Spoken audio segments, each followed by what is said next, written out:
Welcome to The Explainer.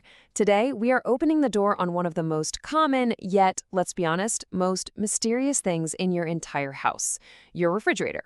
We're going to break down the absolutely elegant science that keeps your food fresh. All right, let's dive in. I mean, have you ever really thought about it? You plug this box into the wall and makes a little humming noise, and somehow the inside gets cold while the area around the back gets warm. It feels a little bit like magic, right? But it's actually this brilliant piece of physics that has nothing to do with creating cold at all.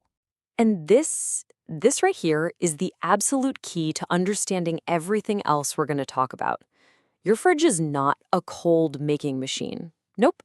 It is a heat-moving machine. Its one and only job is to grab the heat from inside that box and dump it out into your kitchen. That is it. So the real question isn't, how does it make cold? The real question is, how does it move the heat? Well, to move all that heat, you need a special kind of transport. I want you to think of it like a microscopic taxi service, one that's designed for a single purpose, picking up and dropping off heat. And the vehicle for this job is a very special fluid. This fluid is called a refrigerant. And it is the absolute secret sauce of the whole operation. Its superpower is that it can change from a liquid to a gas and back again super easily. And it's that transformation, that physical change, that allows it to absorb and release huge amounts of energy. In other words, heat. So let's just imagine for a second that we are a tiny drop of this refrigerant. Our entire life is just a simple four-stop route. We go inside the fridge, we pick up heat where it's not wanted, we carry it to the outside, and we dump it in your kitchen. Then we turn right around, go back in, and grab some more. It's just a continuous loop, running 24/7. Now, here's where the engineering gets really clever. Our little heat taxi follows a super precise four-stop route that forces it to pick up and dump that heat exactly where we want it to. This whole process is the heart of what's called the vapor compression cycle. Okay, so our journey starts at the compressor. You can think of this as the engine of our taxi. It's the part of your fridge that you hear humming. Its job is to take the refrigerant, which is a low-pressure gas at this point, and squeeze it hard. You know how a bicycle pump gets hot when you use it? It's the exact same idea. Compressing this gas makes it super hot and puts it under really high pressure.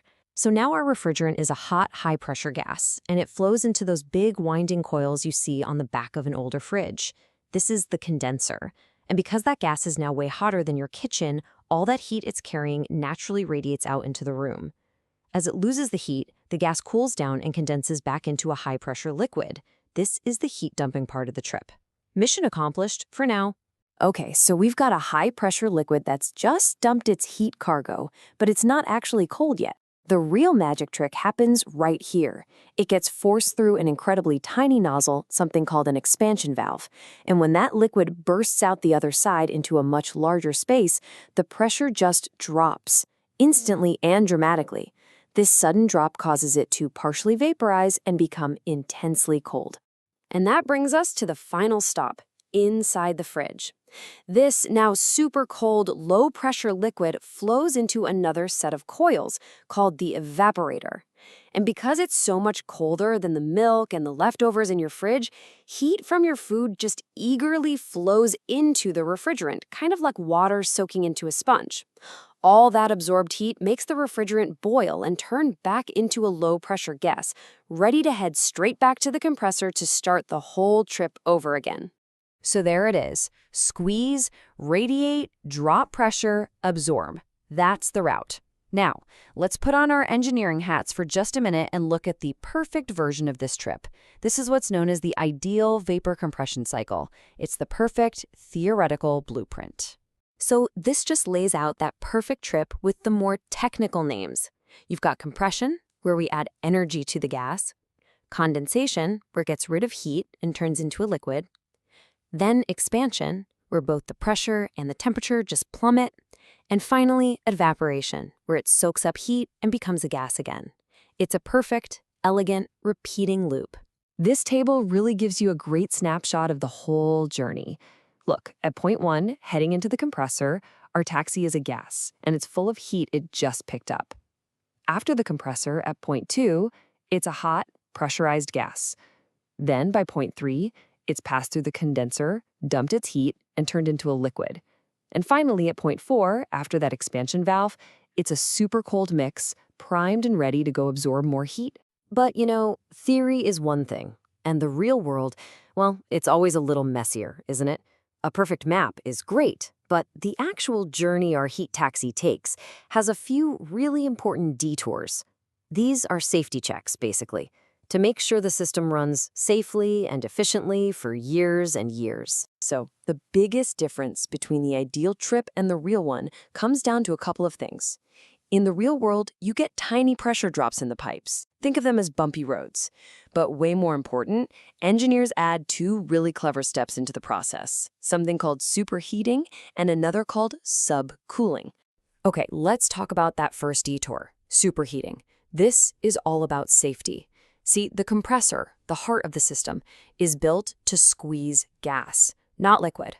Trying to compress a liquid would absolutely destroy it. It's called slugging, and it's catastrophic. So, as a safety measure, the gas coming out of the evaporator is allowed to get just a few degrees warmer to make sure every last little drop has boiled into a gas before it gets to that compressor. And then on the other side of the system, we have subcooling. Now, this one is all about efficiency. It's an efficiency boost.